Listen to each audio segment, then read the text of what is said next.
Work.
Shuck it, duck it. We got the great Charlie Brown.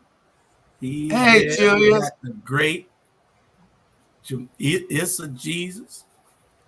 He looked like he French tonight with that shirt on. You know, yeah, like he a French or Italian or something, a playboy in it. French. He looked I French. wonder if B know about that. No, I was out to the farm. You gotta wear light stuff out to the farm, out in the sun. Oh. You don't think that shirt makes you look a little bit? See, I got the whole right. See, I've been working.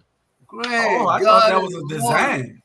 You look like a scarecrow. That's what that looks like, that shirt. Hey, Charlie, I thought that was a design on it, didn't it? I think the shirt looked good. It come over till he showed me like a scarecrow. Yeah, that was a new fad you were starting. So what's going on, gentlemen? Listen, as always, let me get it out the way. I don't know what happened to hello, boys and ladies. It's a pleasure to see you tonight. As always, we got a great show, some great topic. We need your input. And I want to holler at all my friends in California, New York, New Jersey, Detroit, Atlanta, Bibb County, Macon, Georgia, down in Florida. Y'all be careful. Ron DeSantis is running rapid. NBA players are giving him money, making him feel that he can shoot a hoop. So please share it with a friend. Call your friends and your relatives and tell them the Three Amigos are on now. Then the rest of it be with y'all a little later on. Thank you. Share, share, share. Well, it's 4 of us. Sandra went to get her. I'm right here. I said Charger. the Three Amigos now. The fourth one is now. The Three Amigos and for now and the lady. Oh, there you go. Now it's no longer amigo. It's the Folsom. Awesome Folsom. Hello, Sandra. How are you? Hello. Hey, Bernard. I think each time I look at you, you get young. I don't know what's the secret, but please send it back to Chatham County. Hey, it's called peace. That's right. Peace. Jesus. Peace. Okay. Jesus, how did you spend your birthday? Did you enjoy yourself? Oh, I was on Run Tell That and the Rabble. That's how I spent my birthday. Oh. So that's what I was doing. We just wait till another time we can then say it's the birthday, but we don't sweat it because we got to do what we got to do. We got work. We got work to do. That's right. So Bernard, I want to throw this out here, Mr. Charlie Brown. Just like when you came on, I'm gonna let you know something. I'm not in the lab. I'm in the back cave. And Julius Hall got this uncomfortable chair right. He got some stuff on here right now. This thing is uncomfortable. Match the button back there. It'll do your neck. Massage your neck. Little button on your right side right there. Feel back there, and you'll see what it does. My shoulder. Ain't that what? I'll be like this. Okay. Match the button. Charlie Brown, I want to let you know he right here getting these contraptions right here, and they ain't even comfortable. I know, don't look comfortable. Match the button. And you know what making me uncomfortable? Jules. I'm gonna get on you, Bernard, in a Jules. minute. Just Julius Wayne. tell him to go Bernard, home. I'm gonna let you speak. Just say, It's I'm gonna another tell you side, something. Mom. Bernard, I want you to know you make red Other look good. side. First time I say that to Ready with your anyone. hand. All right? I appreciate it. In the You back. make red Right look there. good, boy. Hey, I appreciate it, Mr. Brown. Hey, man, Jamal, go home. You got your shirt wide open like he Rick James. Go home, man. We told him he looked like he was French. He giving off super sexy. Look at him. I'm just saying. For I'm nothing. good. I'm good. I'm loving the show today. Go. How you doing, Go for it. Sonya? Huh? How you I'm doing? good. I'm good, man. How are you? I'm good. It's been a minute. It has been. Shoot, I'm trying to settle in. I finally started unpacking boxes at the house. So. Oh, okay. Sandra, don't take a year to move in, okay? Sir, I just moved on May the 30th, and then I had that whole month where I couldn't do anything it's at all. August, right? That's 90 days almost. Sir. Tanya said we're all gonna fly there and do the show live from your house. Sounds good. By then I have my whole office ambiance going on.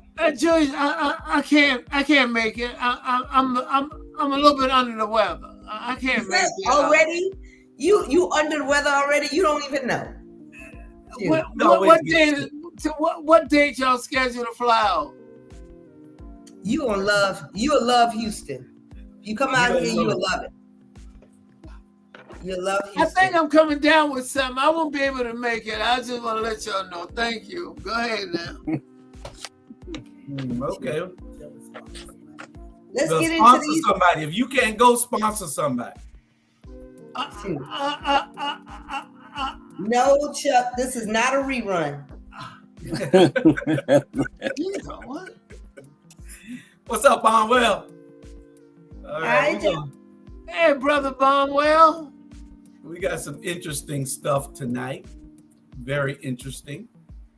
Y'all share out there in the world. But we got some very interesting stuff. First thing, I guess, it's a little fun. We're going to play around with a little fun. Our main topics come up a little bit later. We're going to show you this video of Tuna Tyler. And then y'all tell me what y'all think about Tuna Tyler. All right? Okay. Here's Tuna Tyler. They call me Tuna Tyler. And I'm addicted to smelling tuna. But I also like placing it around my house. Tyler and I are very close. I'm not just his mom, I feel like I'm his friend. I did not know that it would get this far. It became an obsession. Jeez. I am single. Tyler has made clear that he would like to be married. Women would love guys that smell like tuna.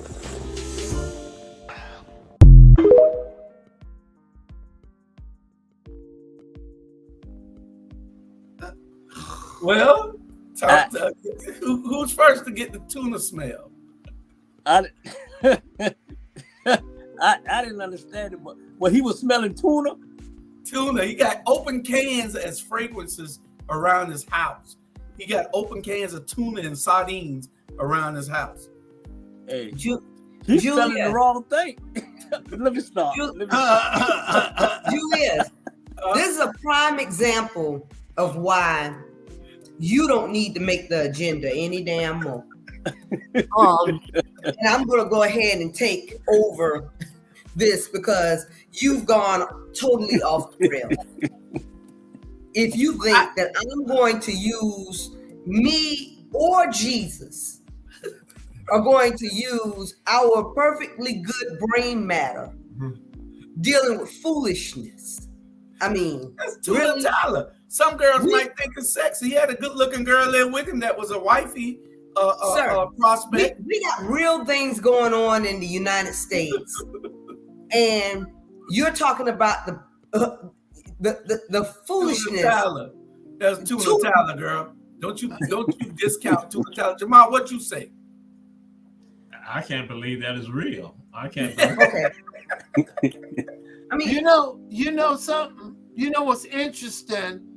If he liked that smell, there are several young ladies he can sit in his car seat and get the heat on that side, and he have that smell going real That's strong. right. You say what y'all want to say. My see, point. this is why it's so hard to date seriously in America these days, because everybody doing stuff for likes, because I think that was just something that he did, let me just put this out here, so that I can get as many likes, I can go viral, whatever. But the man got a name. The man named Tuna Tyler. What you say, Bernard? Hey, I agree with Mr. Brown. You're right. If he want that, hey, if he want to smell some tuna, all he had to do is take her upstairs. woo, woo, woo. But believe I'm that. eating. Come on now, Jamal. Y'all know y'all done had something in your time that probably basically smelling like tuna. no, don't put Jamal in there. I never experienced something like that. Okay. Don't Hey, he put got Jamal it in dressing there. like Rick That's James. y'all with them nasty women. Yes, that's right. Jamal riding dressing like Rick James. You know good well you don't have some tuna. No. Don't put Jamal in that foolishness. You know, I'm gonna tell you who he do look like a little bit. He does look like Prince a little bit. He does. Prince. I like the look, Jamal. I like the choke or whatever that is around your neck.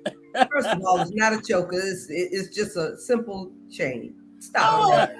Just help me out. I'm doing the best I can. Hey, no, that's a tuna right. shirt. That's a tuna shirt. Late. We got hip hop turns 50, y'all. Hip hop turns 50. I'm gonna show y'all a video. This is one of my favorite guys here, DMX, because DMX was the realest of the realest, and everything he wrote. Yeah, he died. Everything he wrote was from his life experience and what he felt from his heart. Right. And give y'all this video real quick. The lyrics: the friends, the foes, the bins, the hoes. Why don't you just read it? I like the way you read it. It comes and it goes. The jealousy, the envy, the phony, the friendly, the one that gave him the slugs, the one that put him in me, the snakes, the grass, too long to see, the lawnmower sitting right next to the tree. So you write everything I say, yes. Yeah, I mean that's you write all of your songs. All of my lyrics. I wouldn't be able to call myself an artist if I didn't write. Lord, give me a sign. I pulled some of those lyrics out. To talk to you, Lord. Since the last time we talked, the walk has been hard, Now, I know you haven't left me, but I feel like I'm alone. I'm a big boy now, but I'm still not grown. I'm still going through it, pain and the hurt, soaking up trouble like rain in the dirt. And I know only I can stop the pain with just a mention of my Savior's name. In the name of Jesus, devil, I rebuke you for what I go through with trying to make me do what I used to. But all that stops right here. As long as the Lord's in my life, I will have no fear. I will know no pain from the light to the dark. I will know no shame, spit it right from the heart, because it's right from the start that you held me down, and ain't nothing they can tell me now. Lord, give me a sign.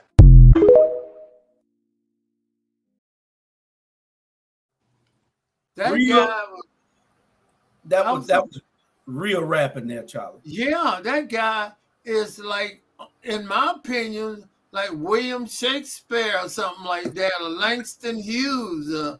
This guy is good, man. Yeah, right. I So- mean, some of the rap lyrics that he tie in, and the reason Dr. Phil couldn't do it because he don't have that in his palette. That's not in his palette because he's not that creative. If you cut his mustache off, Dr. Phil would be nothing but a mayonnaise sandwich, to be honest with you. Well, Think about it. I think that hip hop has. Do you guys think that hip hop has evolved to a place where it wasn't supposed to be? Because hip hop was a genre that was supposed to uplift us. It was supposed to empower us and, you know, encourage us as a people. But somewhere along the line, it got hijacked, you know, and now it doesn't do that for me. Like the old things, the old music still, you know, like KRS-One, I can still listen to all the old, you know, music that. How about Curtis Blow, 100 Below? You know, I can still listen to all the old hip hop music and still feel that empowerment. You know, even Queen Latifah, and when the women started coming on the you know scene, but somewhere after NWA, and then they started making all the gangster rap, and then all you could hear in rap was the white narrative to what they felt like Black people were, you know, people that were, you know, overly criminalized. And that's what our music became, overly criminalized and sexualized, you know. So how do you guys feel about that? Okay, I want to respond, not just necessarily what you're saying. I think I'm responding to it became a category like country music, like blues, like bluegrass. No one thought it would have turned into a category. They thought it was something that's going to last for a couple years and gone. When people like Wonder Mike came out, Curtis Blow, you know, like the granddaddy of rap music. He's one of them, a radio disc jockey. I'm saying it gives them a category that they complete with soul, country, blues, bluegrass, whatever, opera. I think y'all know where I'm coming from. It is a category. And when the first person won the Grammy, I don't know who it was right away, but that solidified them to be a category. I think it's a good thing because it's a Black expression. To me, it come from urban and come from not only urban, it come from the grassroots people. That's the way I see it. And I can remember Curtis Blow, 104 Below. Oh man, I used to rap, and they used to call me Flash, to be honest with you. I'll show y'all one of my moves. Now watch the move. Flash. I hurt my back again, Julius. Okay, but I was there, brothers. What do you think, Jesus? Oh yeah, I'm going to tell you that hip hop is a culture. Like hip hop, rap. And so my sister, Shonda, you are absolutely correct that we see the change with regards to hip hop, with regard to the music form we know as rap occurring in the 1990s. And that's when now we have these other people who, just like you put it out there, now giving images and other stuff like that. Hip hop is a culture. It's clothing. It is breakdancing. It is beatboxing. Is art. All of that is part of hip hop, and that's why for me, just to share something that I'm glad Julius put this out there. People see me wearing Pumas. It's tied to that. It's tied to hip hop culture. Or somebody on Adidas. It's tied to hip hop culture. Or even someone saying the Air Force Ones. That again is tied to hip hop culture, and people not realizing that again. So some of us live it, and so now here you go. Have people think about when they think about rap. People often, this is why it trips me out about people. They talk about young people. I'm like, hip hop is us. Hip hoppers and that's why I'm glad you again did this, because I told people even last year, folks were saying this was the 50th anniversary. Hip hoppers are in their 70s. They're in their 70s. They're in their 70s. Some are even in their 80s. Some are in their 60s, 50s, 40s. That's what hip hop has been tied to. But people thinking like, oh, it's just young people. And so what has happened? Rap now comes along with Charlie throwing it out there. Rap comes along and it becomes something. It's just one piece of it. That again, from all the art that people used to do with regards to, some of y'all remember here in Savannah, people doing like, the art on the streets and other things like that. That's what it's about. It's urban culture. It's us. And that again, I should say not just urban culture, but it's our culture. And that is all of that right there. So that's why I said I still kick my Pumas. I still put my Pumas on because again, that suede and that hip hop is the reason why Pumas in particular, suede Pumas became popular. And that's why even today. And so you find people cross section from African Americans, Caucasians, Latinos, everybody. And so I'm absolutely down with hip hop. But then I also can look at it and say, yeah, we have gone far away when it comes down to the musical form. But we are not uplifting us because that was the power, and that's what they saw. They saw how hip hop could change the dynamics, but then they had to now go and sit all that negative stuff. Mm-hmm. Okay. Yeah. I'm gonna take it a little higher. Hip hop put not only black people itself on stage. Hip hop put the NBA. You remember hip hop went in the NBA. Hip hop went in the NFL. You didn't see these NFL players and these NBA players really expose themselves until hip hop got in there. You know what I'm saying? Ice Cube and what's Snoop Dogg and Tupac and all of them. Hip hop brought a lot of stuff to light, and not the number one person that came in hip hop and was Iverson. The NBA, Iverson, the NBA changed for Iverson. Iverson didn't change for the NBA. He was the first person ever to wear cornrows and have his hip hop boys and long change. And so hip hop did a lot for the black culture and for a lot. You would never see ESPN with a lot of these black folks if it wasn't for hip hop. Exactly. You know what I'm saying?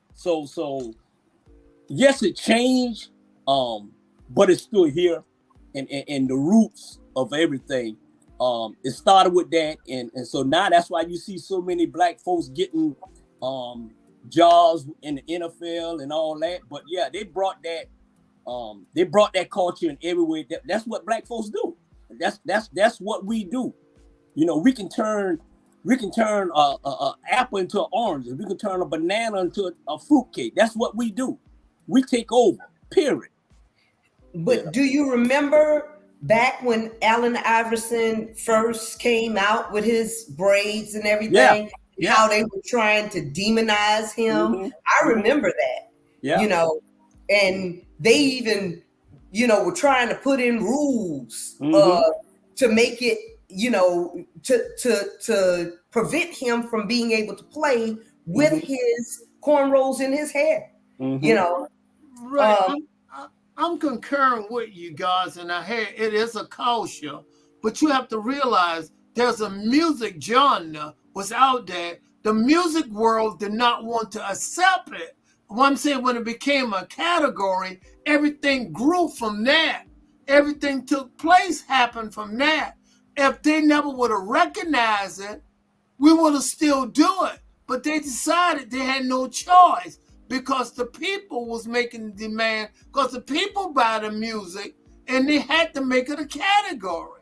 That's all I'm saying to you guys. Yeah, I mean, we get that, but has it been hijacked? Has our culture and hip hop in itself been hijacked the same way it was trying to be hijacked by the Beastie Boys back in the 90s? Hello, somebody who remembers? Yeah, you're right. You're right. You're absolutely right. Because they even got country rap now. Yeah, y'all know that. It's been hijacked with a bunch of this gangster rap too, though. You know, the gangster rap is what these kids are listening to now, and you know, some of it is real good when you hear the beat, you know, but when you listen to the words, it's crazy. What you saying, Jamal? Oh, I'm gonna add something. Bernard threw it out there, and what is interesting also, there's another component of hip hop that was there. Obviously, not throw some stuff out there, but then the other one was, y'all remember in the NBA in particular, wearing gold chains. You had players that wore gold chains, and then the NBA first they shut that part down. But you know, you Daryl Dawkins, all the wearing gold chains. They playing on the courts with gold chains. With gold chains.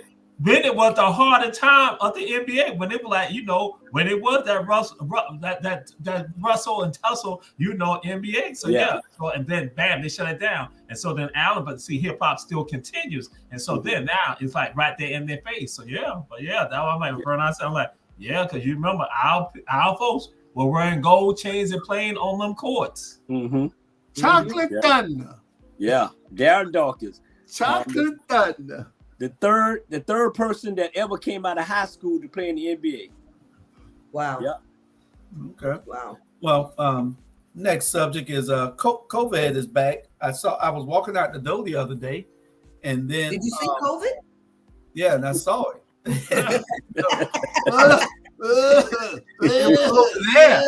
Yeah. Hey, I ran the other way. You seen RG?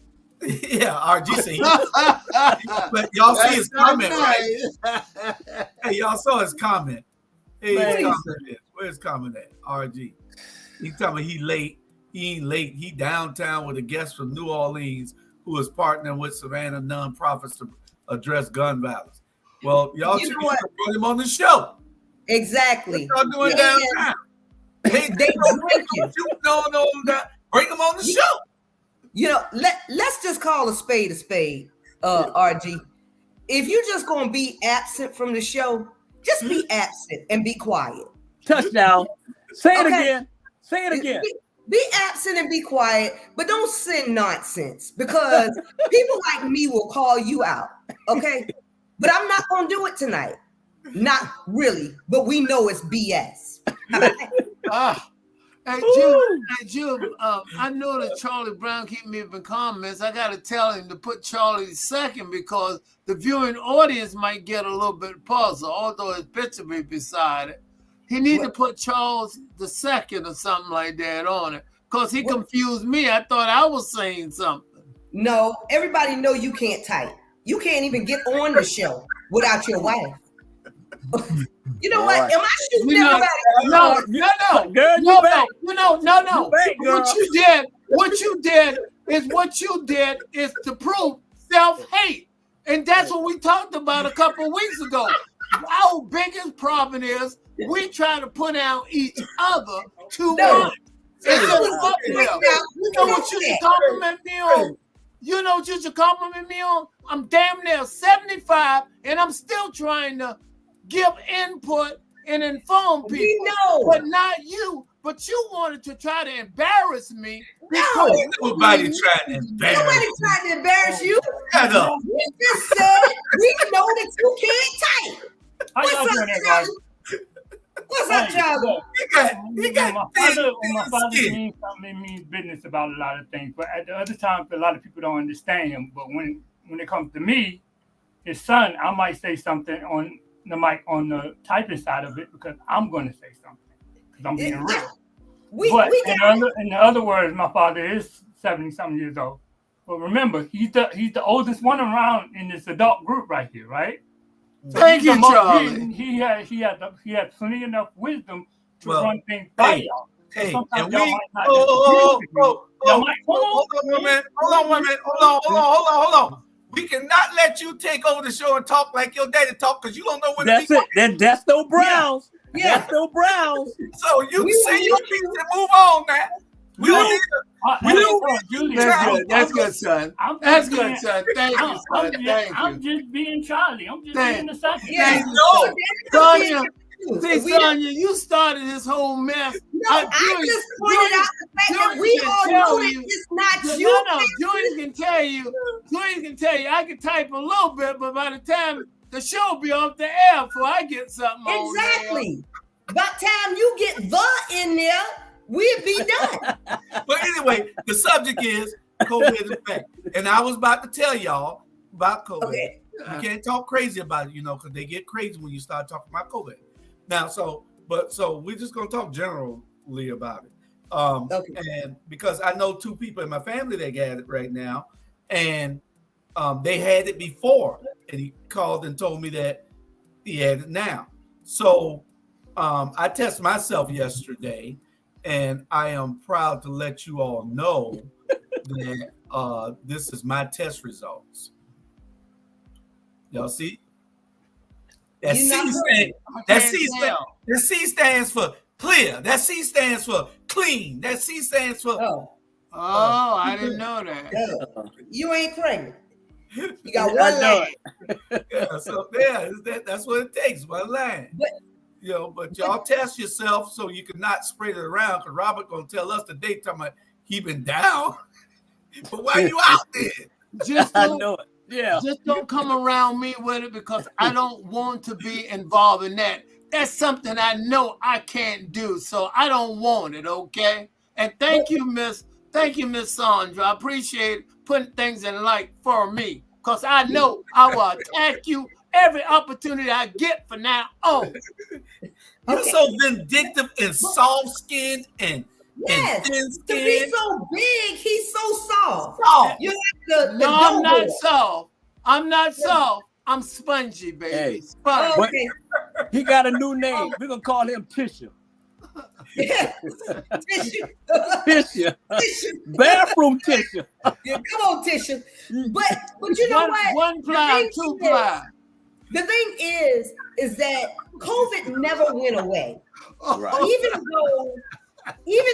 But the government stopped talking about it every day on TV.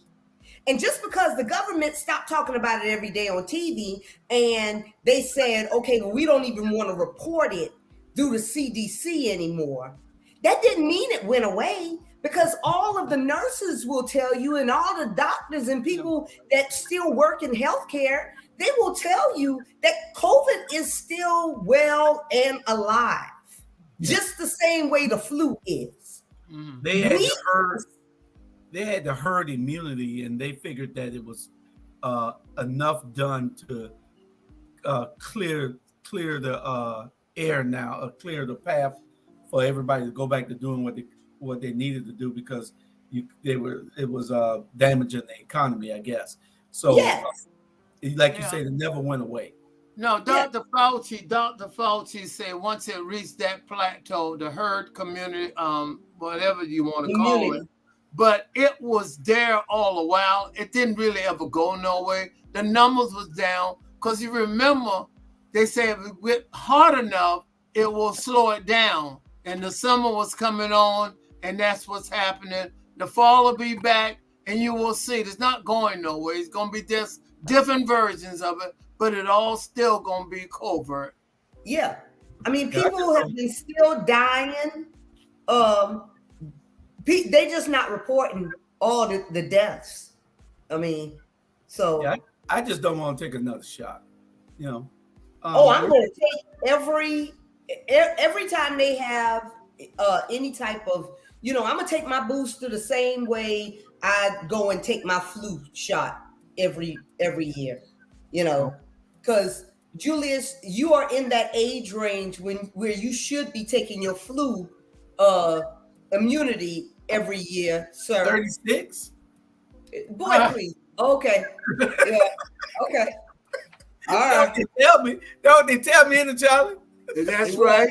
We can flip it around, but you in that age range where you need to be just a little bit more cautious of things like shingles and the flu and Joey's just only 39. He was just kidding about 36. Yeah, 30. Because the 6 and the 9 is alike.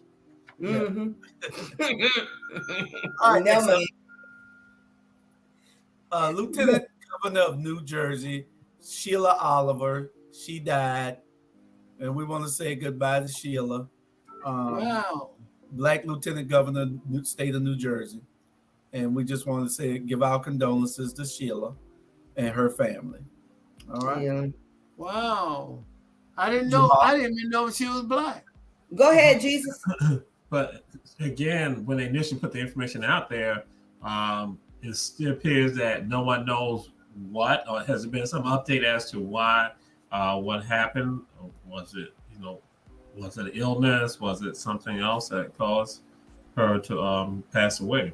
So that's what I've been curious about as to what was the cause of her passing away.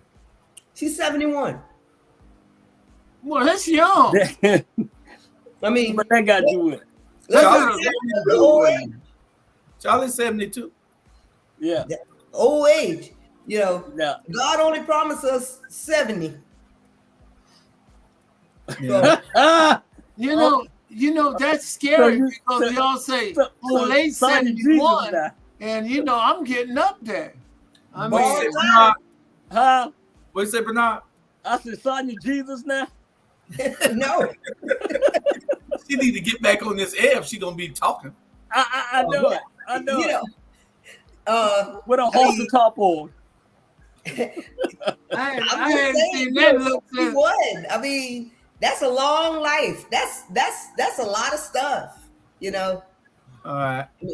Bernard, Joey, before we move any further, Bernard, what you call a halter top? I hadn't seen that look since 1971. I know it.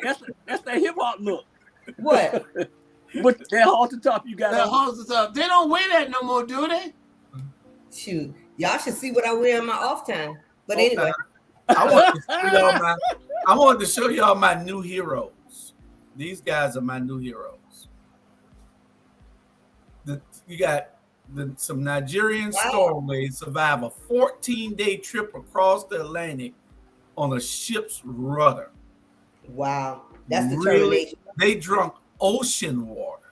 These guys are my new heroes. Look at that. They landed in Brazil. And look what they were on. That's the rudder. Wow. But the sad thing about it is you see how they giving them water? If they would have landed right here on Houston, in the port of Houston, they wouldn't have got no damn water, and they would have been pushed back on that rudder. Hot Wheels want to see them make sure that happens. Yes. Right. You're right. Well, they should have talked to those white folks in that Titanic. Maybe they would have still lived. But the people in Brazil saw them as humans and not as stowaways in a boat or anything. They saw them as humans and extended water. Let that sink in. Yeah. But these people over in Texas, they're pro-life and they're Christians. Oh, okay. Let that sink in. Yeah. There's some weird things happening in Texas. I've been watching y'all real closely. I don't know how long you're gonna be able to take it. Every time I see somebody, I say, I hope my girl all right. Child, please, I just stay in my house. Okay, we gonna get to our first commercial, so y'all can take them little breaks y'all been taking all day. Bernard gonna cuss all y'all last out after a while. Anyway.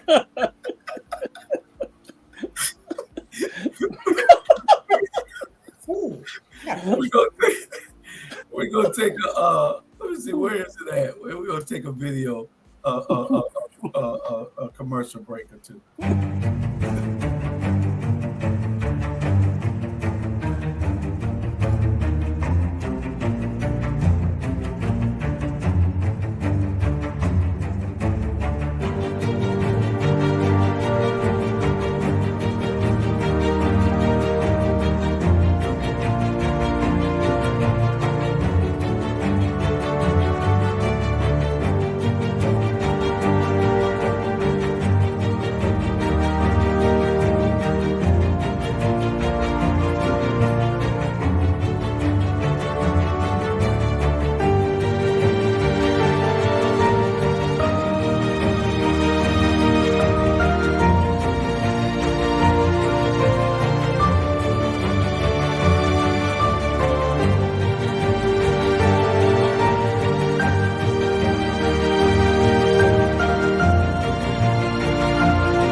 All right, we back.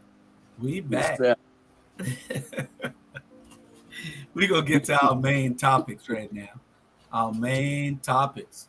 We're happy that we're on this new platform where we got over 400 viewers right now. That's awesome. Yeah, because we on what? Oh, name the ones you said. Yeah. You told me all the different ones. Bernard, you help me out. What's the name? You know, because I'm antiquated. No. Like I said, when I said earlier, okay, we getting a lot of views now. So that's why, you know, if you on, stay on. You know what I'm saying? We representing our black media, and we should represent it in the right way. We should be popping in and popping out, and you know, let's be professional about it. You know, that's my only thing about it. You know what I'm saying? It may be a miss or hit. You never know. You don't know who's watching. You know what I'm saying? And we may be in a position where we ain't got to pay no bills no more. Yeah, that's true. Yeah. So let's see what's happening. Our first subject of the night, and it's kind of dismayed me a little bit, and this is it here. The Orlando Magic, the NBA Orlando Magic is the first team they think ever to give to a presidential candidate $50,000 to Ron DeSantis. What does that say to the African American community about the Orlando Magic? I guess. Wow. I mean, think about it. Ron DeSantis is anti-everything black, anti-everything anything. You're absolutely right. The second coming of Trump, just a little bit milder. Mm-hmm. And a little bit scared. The only thing about Trump is not scared until now, and we'll talk about him in a few minutes. But but Ron DeSantis getting money for the NBA. What you say, Bernard? I think with the Orlando Magic owned by the white people, they don't own it. So, and people don't realize Shaq owned probably 1% of the Orlando Magic. When he was playing for them, I guarantee you this. I guarantee you, he'll pull out in the next couple weeks. He'll sell it by the next couple weeks. You know what? I'm not surprised. And one of the reasons why is because there's a lot of owners probably want to give to him, and the reason why they don't give to him because they got a lot of black folks that's playing for them. The NBA is totally different than what it used to be. And that started with LeBron James. He speak out, you know. And if I was done, to be honest, if I was the people, black people in general, I won't even go to their games no more. I mean, this guy is a gutless individual trying to start a race war. At the end of the day, they got 12, 13 people that's running for president in the Republican side. They're reaching, and all of them at the end of the day is hypocrite. If Trump is still leading, and he got all the legal issues he got, y'all got a problem. Yeah. Y'all got a problem. This presidential race is for Biden to lose. It's for him to lose, not it's for him to lose. And that's how I feel about it. You know, gutless. Go ahead, Sandra. Well, the divorce family, ever since the father died, there was a company that bought the Orlando Magic, but still the divorce family is still heavily involved with the Orlando Magic. So as a company, this investment company brought the Orlando Magic. But I would say as players, you know, I'm sure that they have over 50% of their players are African American, you know, for that team. And the players union should come out against them, even though it is not against the rules. Like with a nonprofit, it would be against the rules for them to give to any one candidate or whatever like that. But it's just poor in taste with all of the things that DeSantis is doing, you know, down there in Florida to start, you know, culture wars. You know, I mean, even going so far as to change the way middle schoolers see slavery, you know, and I think that's one of our topics tonight, right? Yeah, we're gonna get to that in a minute. Yeah.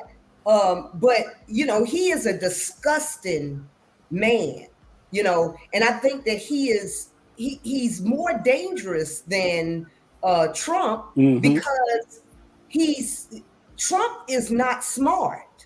Trump just has a lot of people around him. But this man, he's been to college.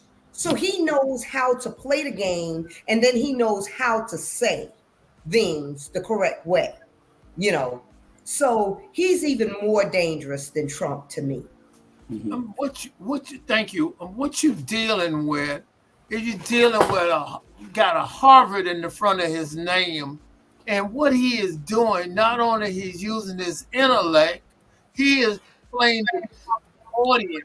His crowd. He wants to send that message too. He is against Disney and what Disney doing and some of these policies. Orlando is in Disney World, so he wants those people. I assume Orlando's gonna pick up a lot of, I guess, his type people who like what Ron DeSantis are doing and shoving at people, and it's gonna backfire and hurt them. The NBA should step in because it's going to create some problems. I'm a little concerned because y'all know exactly what he's trying to manipulate, and that's what he's trying to do. Well, he can't win though. I mean, he's lost more than 30% of his staff. At this point, he's 37 points down. I mean, the only way that he could actually win is if something was to really happen to Trump. Trump can be behind bars and still win the presidency. Right, son. The only thing I'm saying is not necessarily him being president. He's getting his message out. See, y'all missing the point. It's about his message. He has been allowed to have a platform to get it out. And that's what he's doing. He is utilizing that to get the Trump supporter and people of that kind, Marjorie Taylor Greene, all that crowd of people behind him. That's what I'm saying, to get his message out.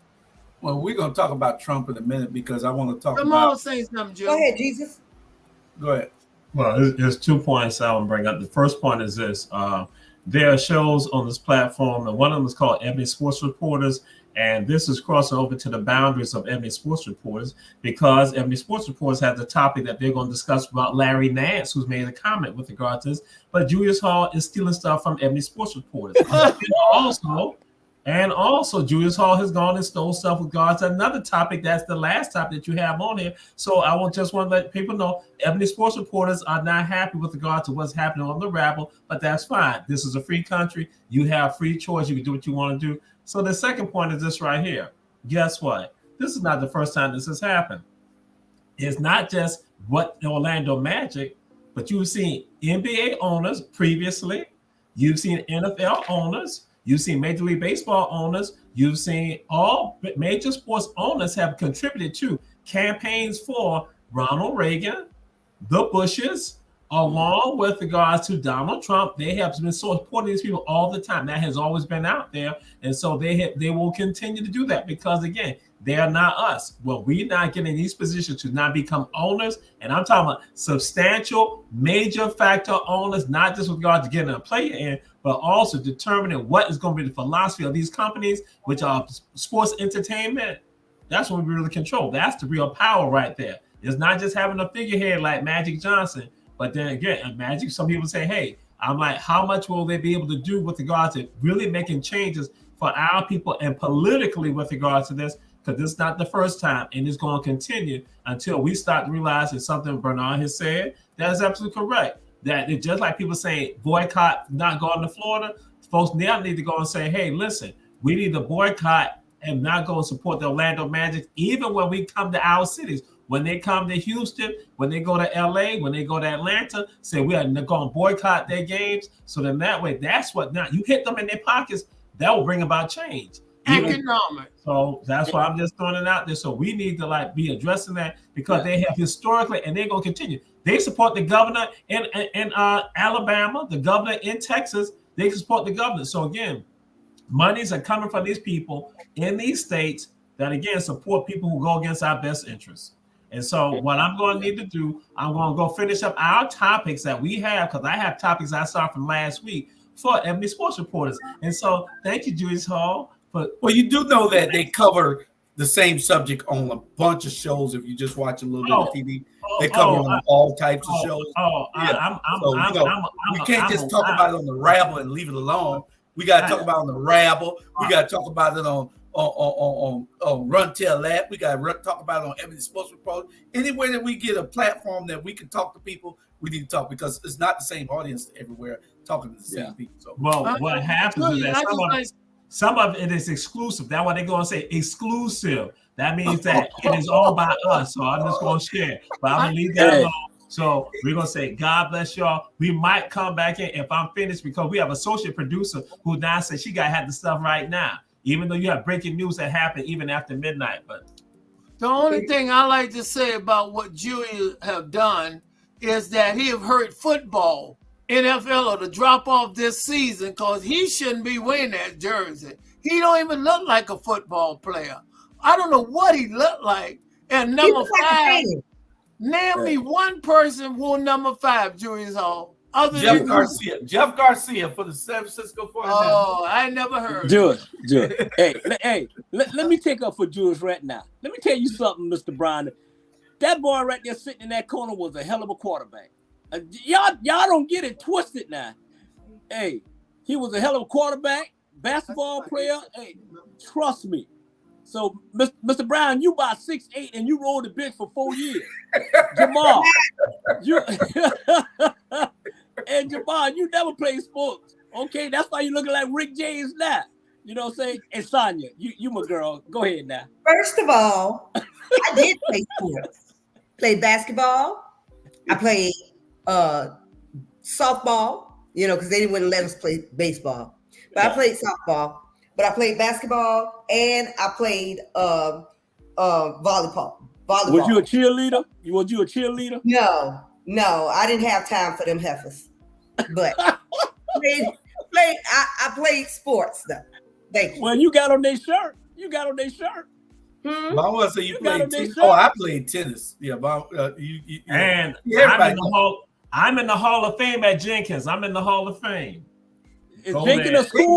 They do put the water boy in the hall. Do they have this hall? Do they have this hall that they call the Hall of Fame? You know, I mean, it's probably that's probably a genuine hall. You know, my son went to Jenkins, and they probably just have a hall like that they call Fame. Yeah, you know. The his name is in it. Mr. Brown got a bench in his garage. I'll be perfect honest. Tonight I have to compliment you guys. You have put me in my place. And I did spend 4 years on the bench, and one game I thought the coach was gonna let me in. I assume he said, "Brown, come here." I grabbed my helmet and he say, "No, you don't need that."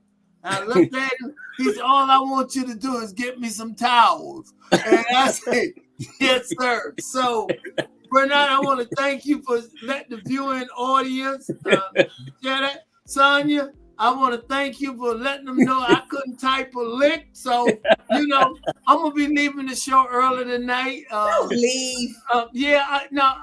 My wife, she's still feeling kind of bad and putting a lot of stress. And you prove a point. If I know how to do this, I wouldn't leave. And I do need her. So it's one of them things. Jamal, go ahead while you at it. Go ahead and jump on me. I'm going to throw this out real quick. Jenkins played Savannah High at Savannah State Stadium, Tiger Stadium. And what happened? Killer Callaway fumbled the ball, and it was Jamal Toure who recovered the football, who then allowed that recovery of the football, allowed Ronald Wilson to not score, and guess what? Jenkins beat Savannah High. Yep. It's in the newspaper. Wait a minute. Wait a minute. Who was that? Wait a minute. You look like Prince. You look like Michael Jackson, that shirt on. You playing and I didn't? I'm hurting. He got the fumble recovery, Bernard, but he was standing there and the coach said, "Follow the ball! Follow the ball!" He looked around like, "Follow the ball!" He looked around. So he looked down and he fell on the ball. Lord. And that's why I throw Ronald Wilson across the fence that next day. The next game, yeah. Listen, you guys, I'm finna get out of here, but bye, Charlie. Thank you for letting me share my input tonight, and please, viewing audience, share. You got a group of talented people on there, and they tell it the way it is, and I appreciate it. Again, I'll see you guys next week, and thank you guys for making me a part of this. Y'all guys have a great night, and thank you again. Before you go, Mr. Brown, before you go, I just wanted to let you know that you're leaving before our last video. That ain't to the end. That's about 30 minutes away, though. You leaving before our last video with your namesake, Stephen A. Smith. He's just like you, loudmouth. And so all of us got to get you tonight. See, all of us got to get you. Well, when you say loudmouth, it's very good. And I'm telling you, when I'm no longer around for you and Sonia and Bernard to kick me around, but that's okay. You know, what goes around, come around. Because one day, you guys will soon be 75 years old too. And I want you to know that. We love y'all you. Guys have a great night. God bless you. Please share. This is a great show. We love y'all viewing audience. Please share. Honey, you can come get it now. They run me off. Bernard embarrassed. So I'm 6'8", and I rode the bench the whole while. Well, we love you. Hey, Bernard, Rufus told Charlie he killed Michael Jackson. He killed Tupac. He killed Tupac. Yeah. Hey, they ain't found the killer yet. I guess it's Mr. Brown there. Yeah, so we Mr. Brown's gonna get out of here, and we're gonna go to a real quick commercial and come right back with the joke of the week. We'll be right back with the joke of the week after the next commercial. We'll be right back with the joke of the week. Arguing a point considering whether we will have the Salvation Army place a structure on land that should be set aside because of what happened there. It should be as important for us to set aside this land as any land that's been set aside on earth as a result of human suffering and man's inhumanity to man. No one would consider building anything on Auschwitz or Dachau. No one would consider building anything at ground zero. Okay, and then there was 3. I don't know where Jamal went at. You know, they don't know they left it to some capable hands. Appreciate Mr. Brown for coming out and staying. I'm doing Ebony Sports Reporters right now. Oh, I forgot you still got to do Ebony Sports Reporters agenda for tomorrow. We're back on DeSantis because his campaign is imploding, and Sandra's talked about it earlier, where he has lost what, Sandra? He was at 37%. Oh, okay. He's lost 30% of his staff. Mm-hmm. You know, they said that he's running out of money fast, and you know, when donors hear things like that, they're not going to keep giving to you. Mm-hmm. Yeah. And he's been just kind of getting from he had been getting from the big donors, but mm-hmm. now that they see him so far down in the polls, you know, they're not going to keep giving to him. Mm-hmm. So they said that Tim Scott was rising in the polls. Bernard said he's in second place now. I doubt that. I was looking at something the other day and said that he only had like 3%. Right. And I was wondering how is he in second place? He only had 3%. Ron DeSantis is at like, I think about 20-some%, you know, but Mickey Haley, all of them, none of them are doing well. And I don't understand. So Bernard, I guess we were just living a dream the last 40, 50 years because, you know, Trump brought these people out, brought the real true people out who's showing that they support these guys like Trump and DeSantis and the Republican Party with their racist ways. Mm-hmm. So we were just living a dream. They were all faking until somebody had the balls to step up and be bold like Trump, I guess. Yeah. Mm-hmm. I mean, what, 74 million people voted for Trump? 74 million. So you think were they 74 white millions? It had to be some of us in there. Let me tell y'all something. That's a lot. I'm gonna tell you something. I talked to a lot of black men over here in Texas, and a lot of black men buy into a lot of the things that the Republican Party has to sell, even though, you know, and it's funny to me because I'm like, isn't this like voting for your own demise? If you hear somebody saying that all this group is a bunch of terrorists and they're this and they're that, you know, but you'll vote for them anyway, just because, you know, they might not be into, what is it called? Flacking? Is it called flacking, Julius? It's something to do with oil and gas. Mm-hmm. But, well, he's not going to raise my taxes. Well, he's going to empower people to not even give you a job. So tell me how this works out for you. You know, if they roll back all of the civil rights protections, you know, and you have no protection under the Constitution for your job. And I know that y'all remember back in the day when I was working back in the early 80s when people could still call you the N-word on your job. And you couldn't go to no HR and say, well, you know, he called me the N-word. You could go to HR, but you was going to be the one fired because they were going to figure out a way to get you up out of there. And they didn't have to figure out a way because it was a right to work state, you know.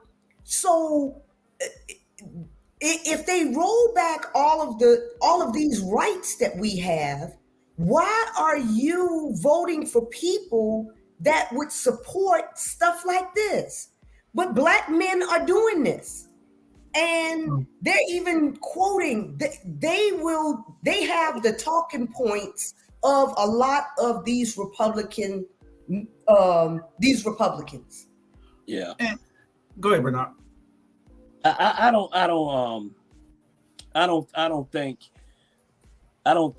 the black men's, I don't think most black men's basically with the Republican Party. I think the black men's, some of them agree with the dummy Donald Trump, because most of his friends before he was the president, most of his friends basically was black, you know. And at the end of the day, if you go back history, black folks used to be a Republican. Most of them voted for Ronald Reagan, you know. So I think, you know, like I said again, Biden is up to him to lose it. I don't think people crazy enough. Well, they may be crazy enough to even put this man, but this man got so much stuff going. The last thing he want to be right now is the president of the United States. The first thing he need to do is he don't want to be a number, because his butt about to come a number. It ain't gonna be his number gonna be 3, 4, 5, 8, 10. But he's trying to get into office only to stop everything that's coming at him. That's all. He could give a care about the American people. You know, the American people right now, not the American people, but the people that's given to his campaign right now is really given to his law fund. You know, because they just paid over, I think they said the other day, $40 million towards his legal fees. Yeah. 40 million. Yeah. You know, so let me ask you this. Just say, I'm just throwing it out there. Just say Donald Trump win the presidency. Did he become president of the United States? And then he got all this behind him. So what would happen? What would happen? It would stop him from going to prison until he get out, or what? Basically, it would stop the whole thing, because he would he could shut all of this stuff down at the federal level, and then they could say, well, we have never indicted or taken a sitting president to court. So anything that's sitting at the state level would have to wait, you know. So he would at least have protection for 4 years from any state things, and he could just shut everything down that's going on the federal level. He could just say, I want all of that stuff tore up, burnt, and you will never hear about it again, you know. Yeah. But you know what he did when he was president? You know, he appointed himself, him and his kids. So that's one thing he got in his pocket before he left. He didn't do that. They told him, they said, well, you should, how can you, what is it called? No, you can't pardon yourself if you hadn't been convicted of anything. Yeah. But they use that just in case something like this come up. Trust me, these white folks, man, I'm telling you right now, they ain't gonna come out and tell you. Believe me, those some crucial evil folks. It ain't just white folks. I mean, not just. I'm just saying. I'm saying the white folk because he white. I'm just saying that, you know. Tim Scott and Clarence Thomas and the rest of them with him also. So it's the Republicans, and they have an agenda. Hey, Like I say, white folks, Clarence Harmon, Jim Talkin, Van Johnson. Like I say, white folks now. Well, look like us ain't for us now. So and if any of them had an ounce of ethical honesty, in their bodies, they would call it as it is, and they would be marching to the Congress rooms or the highest court in the land, saying we need to. This is not president. This is not. This has never happened before, but we need to put something in place to keep it from ever happening. And no, we've never had somebody running for the presidency after having more than, I think he's up to 50 indictments? Close to it. Yeah. 50 felony counts against him, and we've never had this before. And they still voting for him. The thing is, they still voting for him. Exactly. Outrage should name could be on the ballot. Yeah, the outrage is that his name could be on the ballot. Yeah, the outrage should be that he is still rising in the polls, that they're still supporting him, and that's what the outrage should be. Yes.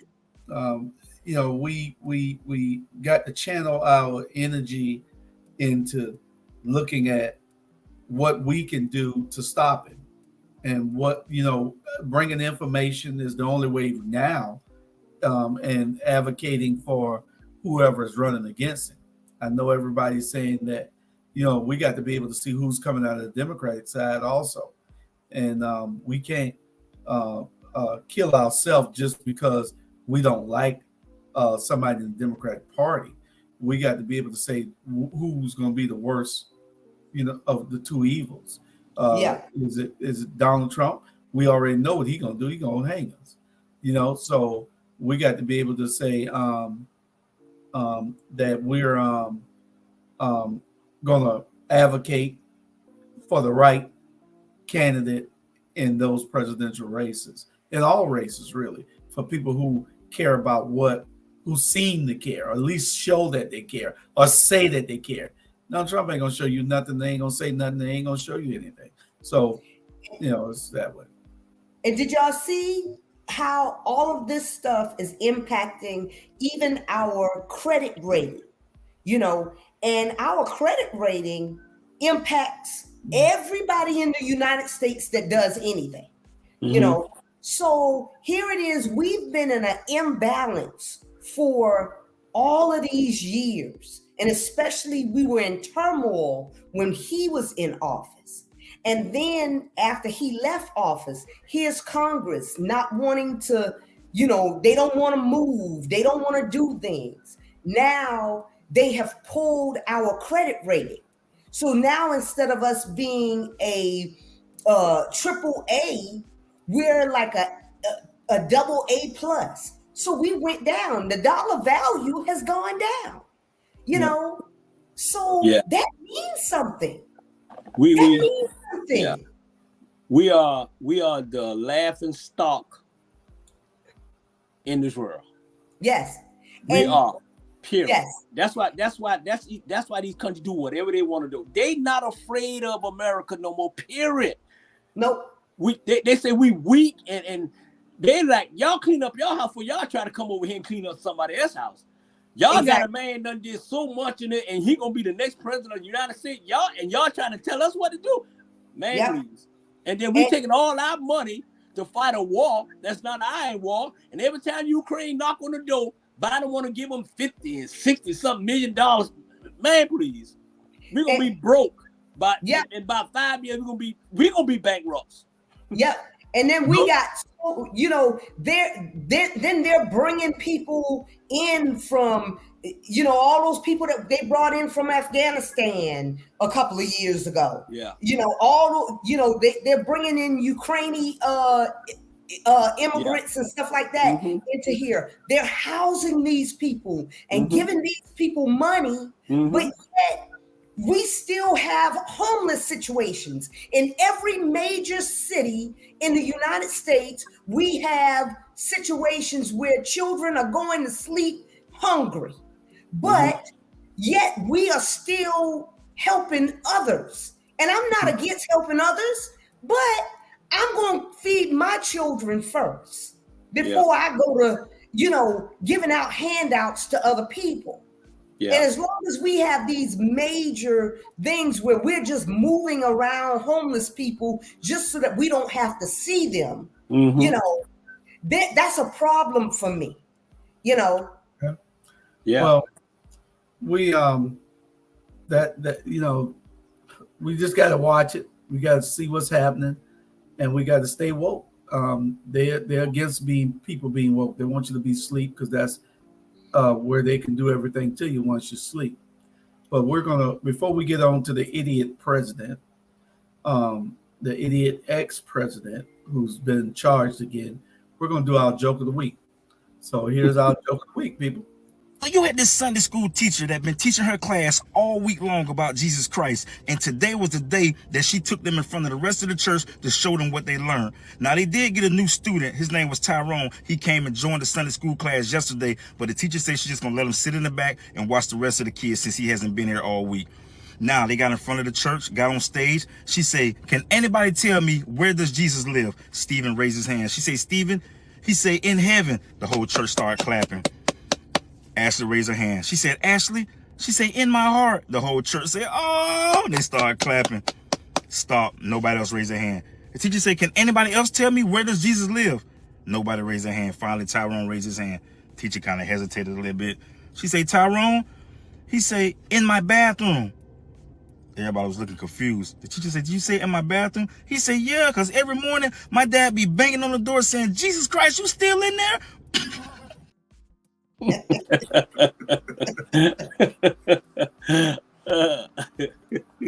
That's cute. Big Duke, we'll be bringing Big Duke to you with his, because he has some hilarious stuff.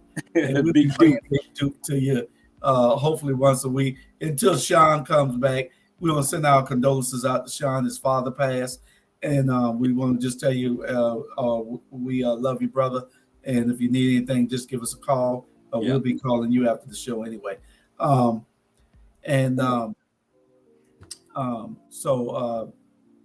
just keep him in your prayers. How many minutes we got? About 35, 40. I got a question for you. Yeah. How do you feel about, and this is segueing into what you're about to talk about, how do you feel about what Dr. Umar is saying, to where he's telling Black people to not vote in the next election? I don't agree with that, because not voting brings on, I love Dr. Umar. He's very smart. And, I got him here on the phone. Speed, I can call him right now. But I don't agree with that. I think that we fought too hard and too many people died for you not to vote. You can show your aggravation, your dismay. You can show all those things through your disappointment. You can show those things through your advocacy. I don't believe in not voting. If you have a chance to vote, vote. What he should be doing is saying we all need to come together to vote, not to. Don't give a person a reason to be lazy. Don't give a person a reason to put the knee on their own neck. Vote. That's your right. Vote. Not voting is going to put Donald Trump in there. And then I see what he's saying, but Donald Trump coming in there. Then you got the war. You got the war because people then will realize that they got the foot on your neck and you should have voted. That's when you'll wake up, and I understand him saying, we need to take our monies and invest in Africa. We do need to take our monies and invest in Africa. I'm just scared to catch a plane over there, but I want to go. You know, Yeah. I want to go, Yeah. but you know, I just don't get on planes unless I have to. Yeah. But that's just how I feel. I think that Dr. Umar is a brilliant intellect, and you know, ain't many that can even stand in this dude's shoes. But you got to vote. Yeah, yeah. You cannot say, you know, don't vote. You cannot say that because people died for us to vote. Right. You know what I'm saying? And I know people get discouraged. You know, they go vote, and then it's a different outcome, and they, you know, and a lot of young kids say, you know, well, why should we vote? It's still gonna be the same result. Or, yeah, but you should vote. You know what I'm saying? You should pack the line. If you can go out and me and Jules talked about this earlier. If you can go out and stand in line, you know, to get a bag or whatever, then you should stand in line and go vote. I guarantee you, when I told you, I guarantee you, if you have a case, a whole case of bag of with $100 in that bag, I guarantee you they're standing in that line there and go vote there because they're getting something. You know, because at the end of the day, we black folks need to stop letting other people tell them what to do. We always want to tell somebody what to do. We always, if something happens, we'll walk for one week, and then next week we ain't gonna do nothing. And it is that's why they don't give us no respect, because they know we ain't gonna stick to nothing too long. It's just a phase. Yeah, I agree with Dr. Umar for this reason, at least for one cycle, to withdraw the vote, because that's what I was going to do before I realized that that Trump was up in the polls.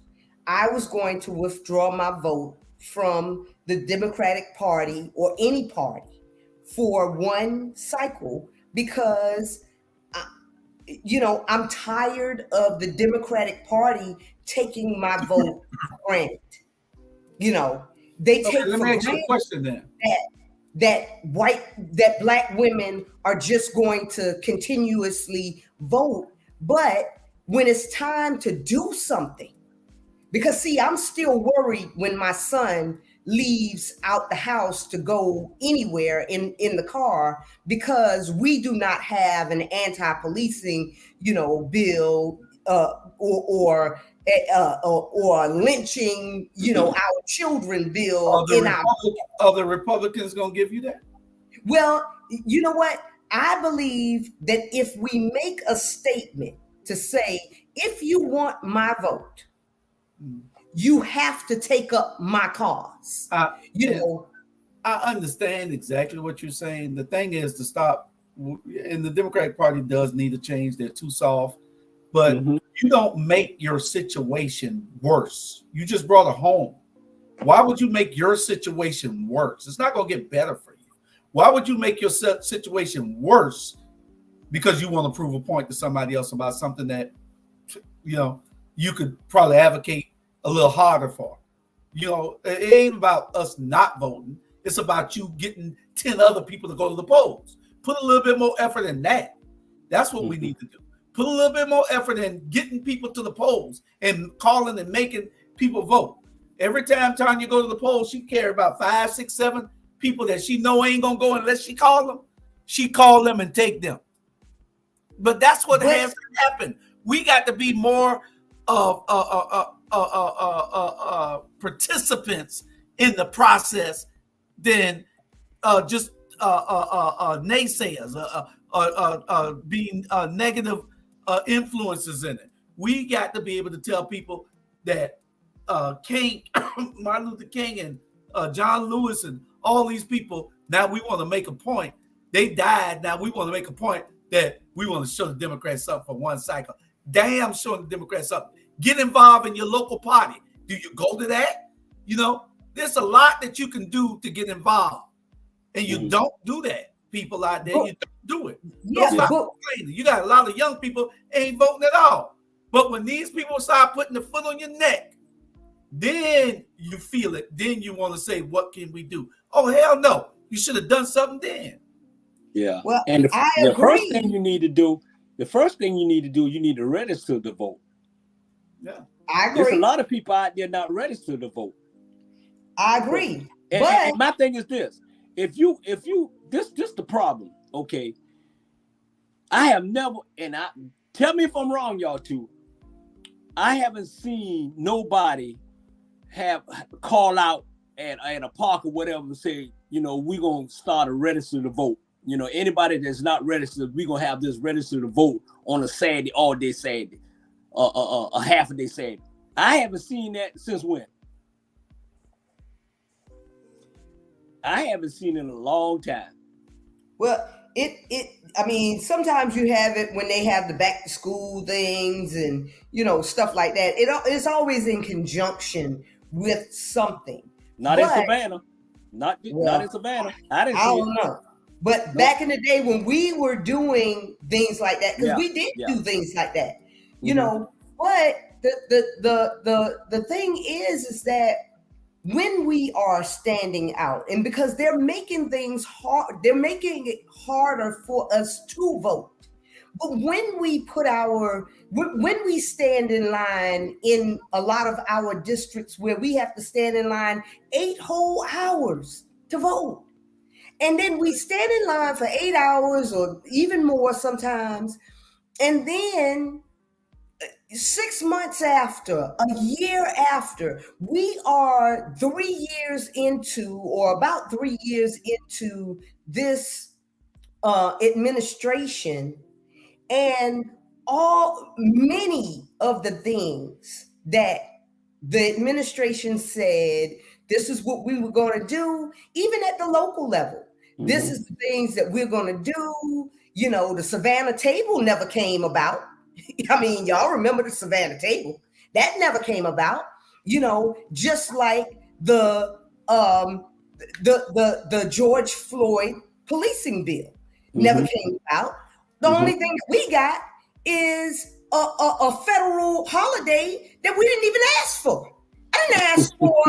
I didn't ask to celebrate slavery. I need to celebrate some doggone freedom. For real freedom, in the fact that I don't want my son to be subjected to a over-eager police, when he gets pulled over just for maybe his bright lights was on, they pull him over and bam, he's dead, and then they figure out a way to make it okay, So if the Asians can have a bill, not even marching, they didn't even march. But you asking for 4 years of your son being subjected to that because you want to make a point. It's a lifetime of us being subjected to it by going and voting. Tell him to go vote and tell him to take 20 of his friends to vote. What you say, Jamal? Well, no, I was trying to call you and let you know something. In Savannah, they are doing voter registration, and one of the people who does it, or one of the organizations, Alpha Phi Alpha, that's what they're going to do. And the person in particular who does it for the Alphas, who's been instrumental in doing a lot of it, is Rick Brown. I think some of y'all know Rick Brown. Rick Brown is out of West Savannah. So that's why it is being done. And Sean, you're right that a lot of time when they're having these events, that's what they're doing it at. So it is being done. And that's why I wanted to just throw it out there that Rick is constantly, that is something he's notorious. And he goes, not just say at events, he will go, it's the Kroger's, it's the red and white, that's on the Geechee Road. So, and he in fact is always asking for people to say, hey, come out, join me with regard to this. So he does, and that's why I gotta say a mass shout out to Rick Brown. And Rick is out of West Savannah. So that's why I say I gotta throw that out there. So yeah. Yeah. Okay. We're gonna move on to Trump. Trump has been indicted for the 3rd time, people. And that's Bernard's cousin. But this is his 3rd indictment. And he's getting what he's looking for. One thing, I told all y'all months ago and all what y'all told me. Y'all be honest now. What did I tell all of y'all? I told all of you I said that they will indict Trump. I said they will impeach Trump. I said that they will put Trump in a court of law. I told y'all this. Trump will get his day in court. Y'all say, nah, he doing it. I say, listen, ain't but two things scare me. Two things, God and the federal government. Mm-hmm. They're the two most powerful things on this planet. Okay? The devil ain't more powerful than the federal government. The devil is not more powerful than the federal government, not the United States federal government. So I think that, Trump is getting what he needs to get, and he's got another indictment coming before September the 1st. He's going to be so filled up with indictments. My problem is that these 74 million people why are they so blind to say that this man ain't did nothing when all the evidence is right there? But they want you to go to prison for something you did or I did. But it's all right for Trump to act a fool and be an idiot and break all the laws. It isn't fair. And that's why I could tell you, people have been hiding for so long. They wanted somebody like Trump. Trump is their savior. Trump is their Jesus. Trump is their Jesus. And that's why they have sit back so long and waited for somebody like him to come so that they can show who they really are. What you say, Bernard? You're right. My thing is, you can have 200 indictments. Is you gonna send this man to prison? No. Because if it was Obama would have been going on the first indictment. You know what I'm saying? These folks want, like you say, Jesus. They want something to come out, and he brought them out. You know what I'm saying? And at the end of the day, all we got to do, man, I'm telling you right now, man, all we got to do is stick together. Trump is a reality show within itself. We looking at a damn fool live and in living color. I got a question.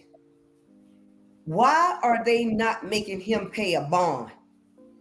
Because ain't nobody, who is the bail bondsman for Trump at this point? Because I have not heard that they're saying, well, and he got 34 felony counts against him, and his bond is such and such. See, that's already unfair. That is already unfair because, Julius, when you were going through, Julius, come back to the show, please, because I need to ask this question. Sonia, I thought, did he got bonded out with his first indictment? No, they're not talking about bonds. I thought he got bonded with the first one. It's just like he goes to the court, they read him all the stuff that he's being charged with, and then they say, all right, bye. Out the back door. Well, bond, let me tell you what bond is, though, son.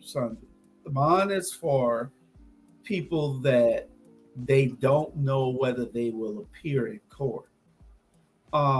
You get reconnaissance bonds and you get let out on your own reconnaissance. That means that you are eligible. The court believes that you are not a flight risk. The court believes that you are not a risk to society. So they let you out without posting a bond. And this man got a whole plane. Yeah, I know. It ain't about money. Bond is not about money. Bond is about security. Bond is about being sure that you show up in court. And yes, it does affect minority people more. And that's part of what it is. Bond was put in for us. And there's a lot of black people go out on their own reconnaissance also. If they're popular enough, they get a reconnaissance bond all day long. They get out without posting anything. The judge is up to the judge. Yeah. Well, I don't know nothing about that because I never got my name in the system, so I don't know about all that. Look at my friend. And I'll be 61 clean. next week. Hey, and I'll be 61 next week, and I'm slicky clean. I'm slicky clean. Don't say it too loud, Bernard, because they'll try something. Yeah, that's true. Especially in Savannah. You're right. Yeah. Be like, oh, he ain't in the system? Yeah. Shoot. Yeah. Push my button and I knock somebody out. Yeah. They'll just trail your car for a while just so that you can go over the line so that then they can pull you over and say that you had a air freshener in your window or something stupid. Some can of tuna. Yeah. Yeah. A suspicious can of tuna. Yeah. Well, we know that Trump, DeSantis' campaign is imploding, and Trump's campaign is exploding. So we want it to explode, and we want the other one to implode. So you got to have somebody who's scared of the American people. Trump is emboldening these people to not be scared of the American people, and so and not be scared because he can get out and say anything that he wants to say. And they all believe it. He's just like Van Johnson here in this city. He believes that if he say it, the people will believe it. And that's the problem that we have, that they say these things and they think that people are supposed to believe it. Van is notorious for saying it. Just because he said it, it's the truth. Have you ever seen this guy think that he's wrong? Never, ever. Never seen this guy think that he's wrong about nothing. How you got to answer to every damn thing? Really? Yeah. Really. He don't go along with nothing for our community. So, but this ain't his show tonight. We'll get on him later. We're going to show the video for our last subject. And it's Stephen A. Smith. It's about a minute and a half. Y'all listen to this video. And then we'll go on to our last subject. And, we'll probably end a few minutes sooner than what we used to. But quite disturbed as I sit here, and I'm trying to keep my cool. Ron DeSantis, part of the things that he was pushing for came to light, and essentially it was about teaching folks that there were benefits that African Americans received while being enslaved. And his cabinet, his campaign, and his cabinet, all of y'all should be ashamed of yourselves. For this to even be a subject that's open for debate in the year 2023 is shameful. Nobody is teaching the benefits of slavery. They're simply teaching how you acquired this skill while enslaved that ultimately benefited you later on down the road. Really? Why even try to find a positive out of something so egregious, something so insidious, where millions of lives were lost? Our ancestors jumped into the ocean, maybe shark-infested waters, just to avoid being enslaved. Murders, rape, maiming, torture. All of these things happen. Why are we talking about a subject like that and saying, let's highlight some of the benefits? Why? Why? Why would you do that? Could it be because you're not black and you have no idea of the historical, subliminal, emotional, spiritual, soulful impact it's had on a race of people? Why even bring it up? Why are we talking about this? Yeah, man. I think when I heard that, man, I had to stop and pull on the side because I had people in the van. But you know what? Really? Come on now. Wait, come on. What? We benefited for what? Oh, we done got hung by the trees. We done got dragged. We done got beaten. But we benefit for that. So we got this job and that job. Man, really?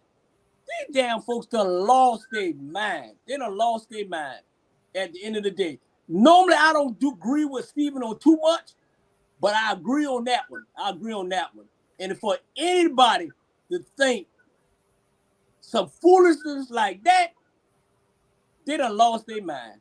Man. And I am so tired of people in this country. I'm gonna be straight honest with y'all. I can't stand this country. This is one of the most hypocrite country in the world. They suckers, they dried out, they evil. They damn evil. And they do all that to us because we allow them to do it. And when enough gonna be enough, I'm telling you right now, you slap me, I'm gonna slap you back. And that'll be the first time I go to jail at the end of the day. Really? Our people done beaten and hung and dragged. Emmett Till, man, they beat them and they put us ties up and they dropped them in the water. And man, please, man, y'all a damn fool. But this is the part that kills me. When are the black teachers going to stand up in Florida and say, I will not teach? I won't teach. When are the black parents going to say, I will not send my children to school? Because see, for every day that a child is out of school, they don't get paid by the federal government. That's why, they're always with the attendance thing. If the black teachers and the black parents would just get together and say, I'm not gonna work, period. I'm gonna go on strike, period. And the teacher and the parents would say, we're not, no matter what we have to do, because it would only take less than 30 days or about 30 days of them saying, my children won't come to school until you change your racist policies in trying to whitewash our history. If they would do that, then the policies would change. But what was most egregious is that on that board that changed this policy, they had one token black man, and I think he was a professor or something, saying, well, they were kind of, if you look at it, it depends on how you look at it. And I just wanted to reach through my TV and choke the living shiz out of him, because I'm just like, dude, how much did they pay you to be a token of your caliber and be this idiotic towards your whole race? Really? And he was an older white black man. Yeah. Well, this is my take on it. I am glad that Ron DeSantis showed up. I'm seriously, I am glad that Ron DeSantis showed up, because in Florida, black people have been complacent for too long, and Ron DeSantis is showing them what they need to do. Now, I'm going to take it in a different direction than what you're taking it, Sandra. I don't think that they should be talking about the teachers not teaching and the people not sending their kids to school. I think it goes back to the responsibility is on some other people. We're doing our part. What are the preachers doing? It's a church on every corner in the black community. Are you advocating? Are you registering people to vote? What are you doing, pastors? You are failing the whole race. You are failing. Every one of you out there are not doing what you're supposed to do. You got Pastor Smalls every day on the front line by himself. By himself every day. And you got pastors all over this country not doing a damn thing but collecting tithes. And you want me to follow you to nowhere. Can't follow you nowhere. Because you're not doing what you're supposed to do. All you're doing is riding in Cadillacs and building big houses. Who the hell gonna follow you somewhere? Yeah. You should be leading. You got all these people that you could say, the whole church, come go with me. We going to the polls. You telling them to come put their money in that damn tithe box. No, we got to put the responsibility where it lies. No blame no teachers and tell them not to go to work. Hell no, go to work. You got to teach those kids.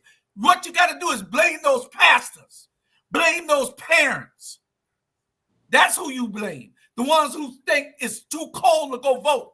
The ones who don't want to get a raincoat or an umbrella and go vote. The ones who think the line too damn long. That's who you blame. Stop blaming the wrong people. But see, yeah, waiting for the date to vote, that's too long.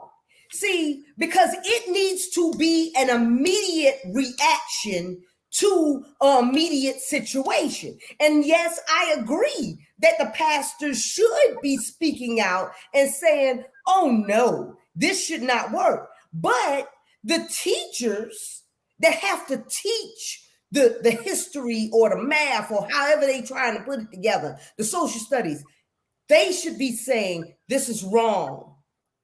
And the parents, they shouldn't have to wait until, yes, go vote. Yes, go vote. But before they go vote, they should be out there with picket signs and saying, my children are not coming back until you change. Well, change it back. I understand what you're saying. Yeah. Go ahead, Bernard. Go ahead. No, I'm gonna tell you what some of the pastors at. They preach it in the pulpit, and when they go home, they get that man out the closet. So that's what's going on here. You know what I'm saying? And that's straight up, man. You know, it's real. And I'm like this here. If my sperm was strong enough to have some kids, I put them in homeschooling.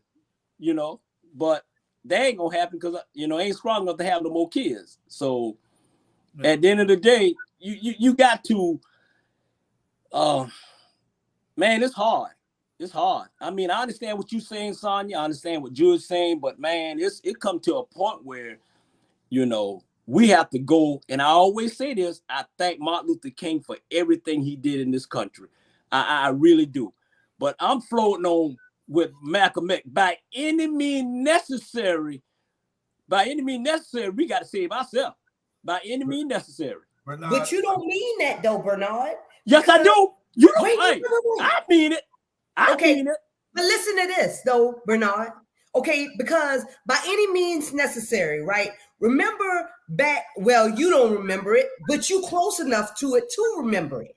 Back in the civil rights movement, they meant by any means necessary. So they meant if we have to walk to work for weeks or months or however we got to get to work, we're not getting on the buses until we can freely get on the bus. Yeah. Right? Okay.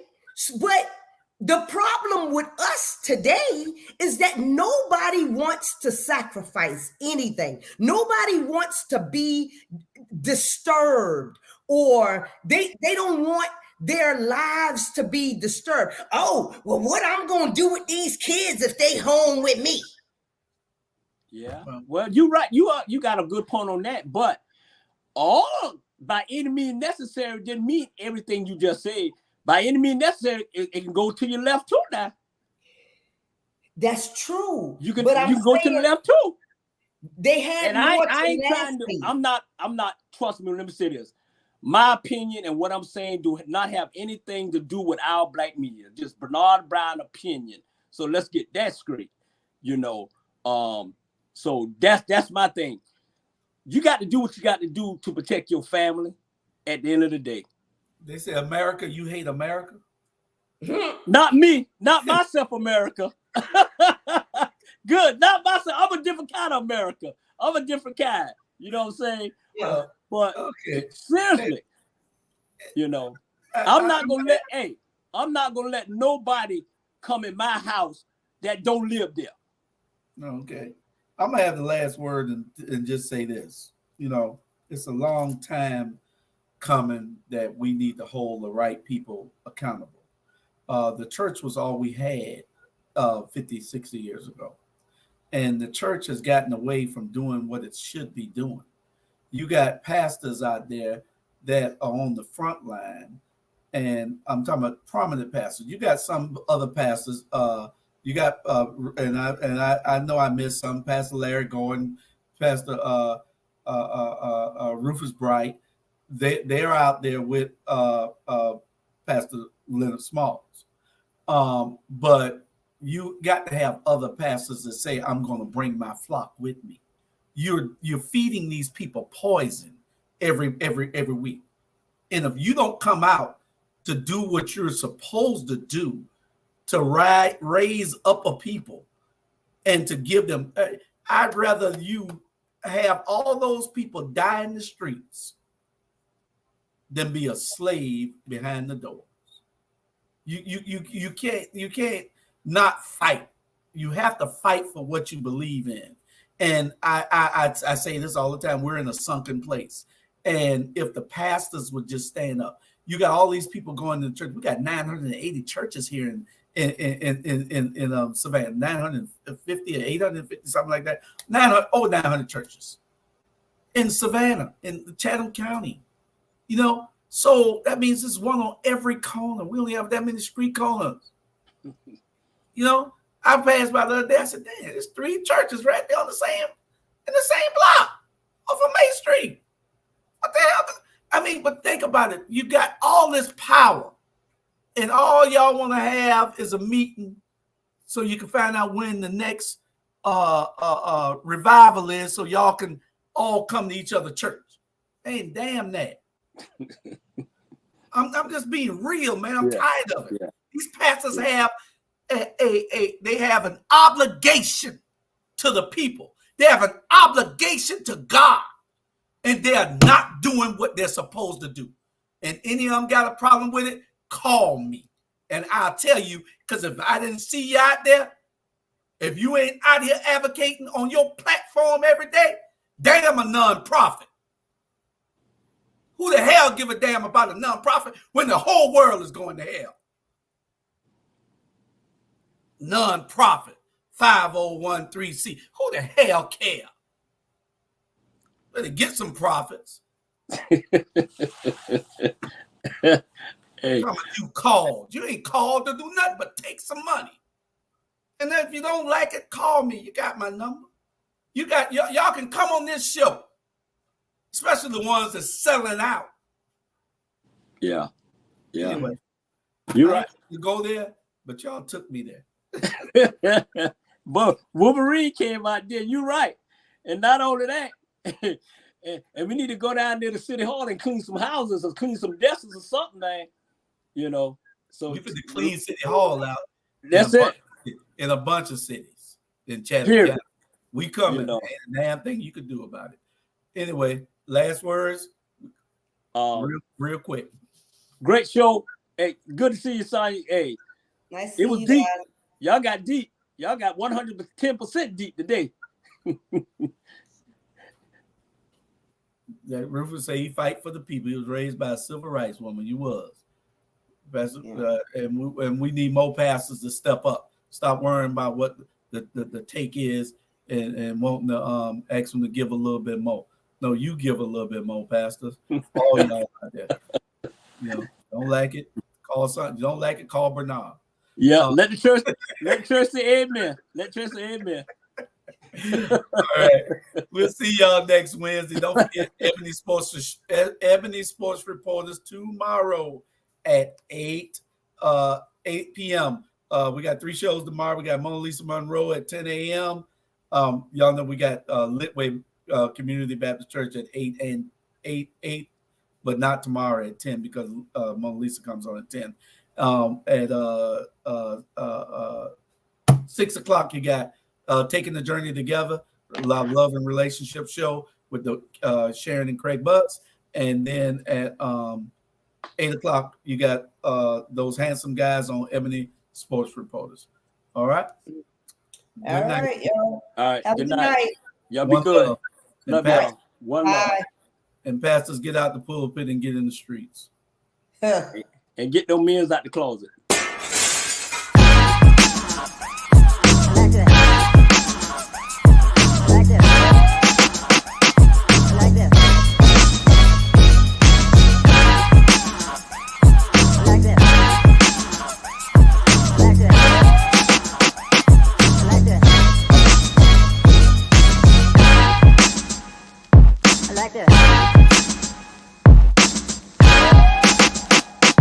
Like this.